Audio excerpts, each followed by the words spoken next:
Hello बच्चों, आप सभी का हमारे YouTube चैनल आइडियल देव क्लासेस में स्वागत है। बच्चों, आज हम आपके लिए 8th ग्रेड अभ्यास पुस्तिका विषय सामाजिक विज्ञान लेके आए हैं, जो कक्षा 8वीं के लिए और किस वर्ष के लिए, वर्ष 2024-25 के लिए है। और इस पुस्तक को मध्य प्रदेश राज्य शिक्षा केंद्र भोपाल द्वारा बनाया गया है। और आपको ये बता दें कि आपको 8th ग्रेड अभ्यास पुस्तिका से ही ज़्यादा से ज़्यादा तैयारी करना है, क्योंकि इसके प्रश्न जो आपकी वार्षिक परीक्षा होती है उस वार्षिक परीक्षा में पूछे जाते हैं। तो इसलिए आप 8th ग्रेड की तैयारी अच्छे से कीजिए, प्रश्नों को समझिए। लेकिन आप जैसे 8th ग्रेड की तैयारी तो कर रहे हैं, लेकिन आपको क्या करना पड़ेगा सबसे पहले, जैसे आपका जो आपको सामाजिक विज्ञान का कौन सा अध्याय बताएंगे, अध्याय 3 बताएंगे। ठीक है, अध्याय 3 बता रहे हैं ना, तो अध्याय 3 में आपका संसद तथा कानून का निर्माण, तो इस 8th ग्रेड अभ्यास पुस्तिका में तो है ही, लेकिन आपको तैयारी कैसे करना है। आपकी जो पाठ्य पुस्तक है सामाजिक एवं राजनीतिक जीवन 3, इससे आपको अध्याय 3 को पूरा पढ़ना है, समझना है।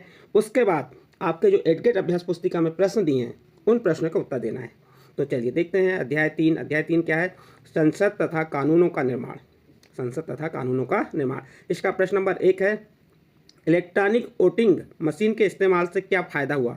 देखिए अभी क्या हो रहा है, वोटिंग में इलेक्ट्रॉनिक वोटिंग मशीन का प्रयोग किया जा रहा है, तो उससे क्या फ़ायदा हुआ।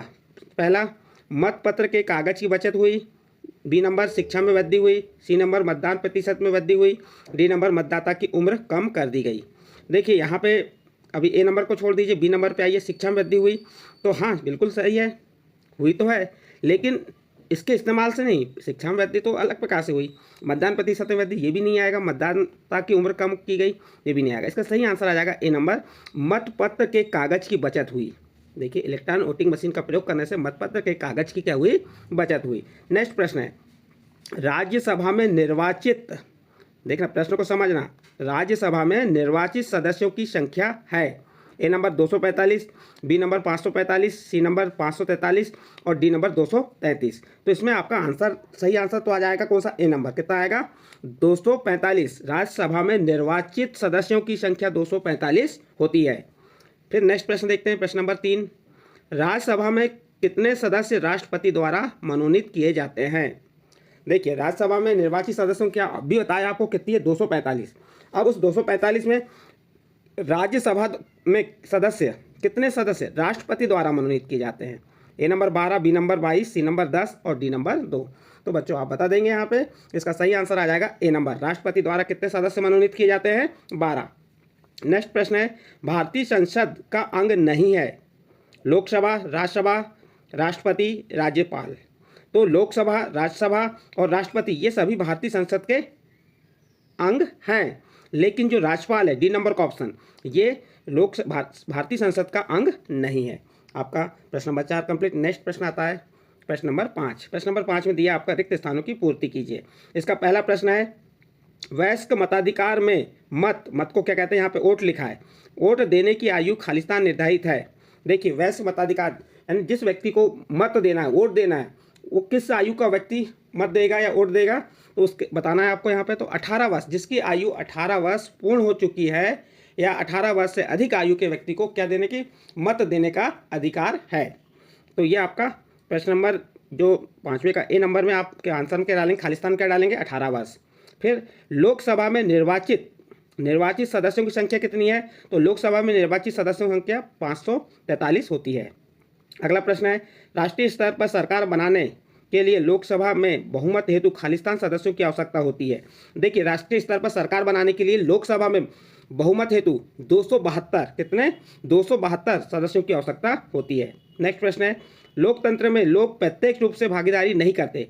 जो लोकतंत्र है उसमें जो लोग होती, जनता होती है, ये प्रत्यक्ष सीधे रूप से भागीदारी नहीं करते, बल्कि खालिस्तान चुनते हैं। क्या चुनते हैं, अपना प्रतिनिधि चुन लेते हैं, जैसे सांसद विधायक के रूप में अपना क्या चुनते हैं, प्रतिनिधि चुनते हैं। अगला प्रश्न है, लोकसभा में मनोनीत सदस्यों की संख्या होती है। अब लोकसभा में मनोनीत सदस्यों की संख्या कितनी होती है, तो आपका आंसर आ जाएगा 2। इस प्रकार से आपके रिक्त स्थान की पूर्ति कंप्लीट हुई। इसका नेक्स्ट प्रश्न है आपका प्रश्न नंबर 6, कोई भी पराधीन देश अपने फैसले स्वयं नहीं ले सकता, हमें अपने फैसले लेने का अधिकार कब मिला। तो आप उत्तर बताएंगे, हमें अपने फैसले का अधिकार, हमें अपने फैसले का अधिकार या फैसले लेने का अधिकार कब मिला, 15 अगस्त 1947 को मिला, क्योंकि हमारा देश 15 अगस्त 1947 को आज़ाद हुआ था। इसके बाद नेक्स्ट प्रश्न क्या है, प्रश्न नंबर 7, संसद किसे कहा जाता है। तो आप उत्तर बताएंगे। जनता द्वारा चुने हुए सभी प्रतिनिधियों के समूह को संसद कहा जाता है। देखिए, जो जनता प्रतिनिधियों को चयन करती है और उन प्रत्येक प्रतिनिधियों को क्या कहा जाता है, उनके समूह को क्या कहा जाता है, संसद कहा जाता है। लोग संसद के लिए अपने प्रतिनिधि का चुनाव करते हैं। यह संसद सरकार को नियंत्रित करती है और मार्गदर्शन करती है। इस प्रकार आपको प्रश्न नंबर 7 कंप्लीट। इसके बाद नेक्स्ट प्रश्न है आपका प्रश्न नंबर 8। राज्यसभा के सभापति कौन होते हैं? तो आप उत्तर बता देंगे। राज्यसभा के सभापति उपराष्ट्रपति होते हैं। राज्यसभा के सदस्यों की संख्या 245 है। राज्यसभा के सदस्यों की संख्या कितनी है? 245 है। नेक्स्ट प्रश्न देखिए, प्रश्न नंबर 9। लोकसभा के सदस्यों की संख्या लिखिए, इसकी अध्यक्षता कौन करता है? तो आप उत्तर बता देंगे। लोकसभा के सदस्यों की संख्या 545 है और इसकी अध्यक्षता लोकसभा अध्यक्ष करते हैं। आपका प्रश्न नंबर 9 का उत्तर कंप्लीट। नेक्स्ट प्रश्न आता है आपका प्रश्न नंबर 10। राज्यसभा के सदस्यों का चुनाव किसके द्वारा किया जाता है? तो आप उत्तर बता देंगे। राज्यसभा के सदस्यों का चुनाव विभिन्न राज्यों की विधानसभाओं के निर्वाचित सदस्य करते हैं। प्रश्न क्या है? राज्यसभा के सदस्यों का चुनाव विभिन्न राज्यों की विधानसभाओं के निर्वाचित सदस्य करते हैं। राज्यसभा में 233 निर्वाचित सदस्य होते हैं और 12 सदस्य राष्ट्रपति की ओर से मनोनीत किए जाते हैं। तो इस प्रकार से आपका प्रश्न नंबर 10 का उत्तर कंप्लीट। इसके बाद नेक्स्ट प्रश्न है आपका प्रश्न नंबर 11। संसद में प्रश्नकाल क्या है तथा इसका क्या महत्व है? उत्तर देखिए।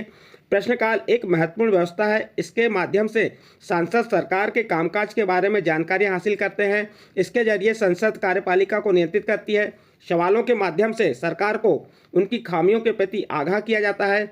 इस तरह सरकार को भी जनता के प्रतिनिधियों यानी सांसदों के जरिए जनता की राय जानने का मौका मिलता है। सरकार से सवाल पूछना किसी भी सांसद की बहुत ही महत्वपूर्ण जिम्मेदारी होती है। तो ये आप प्रश्न नंबर 11 का उत्तर बता सकते हैं। इसके बाद नेक्स्ट प्रश्न है आपका प्रश्न नंबर 12। नए कानून किस तरह बनते हैं? उत्तर देखिए। कानून बनाने में संसद की एक महत्वपूर्ण भूमिका होती है। यह प्रक्रिया कई तरह से आगे बढ़ती है। आमतौर पर सबसे पहले समाज के विभिन्न समूह ही किसी खास कानून के लिए आवाज़ उठाते हैं। यह संसद की जिम्मेदारी है कि वह लोगों के सामने आ रही समस्याओं के प्रति संवेदनशील हो। इस प्रकार आप प्रश्न नंबर 12 का उत्तर कंप्लीट करेंगे। नेक्स्ट प्रश्न आता है आपका प्रश्न नंबर 13।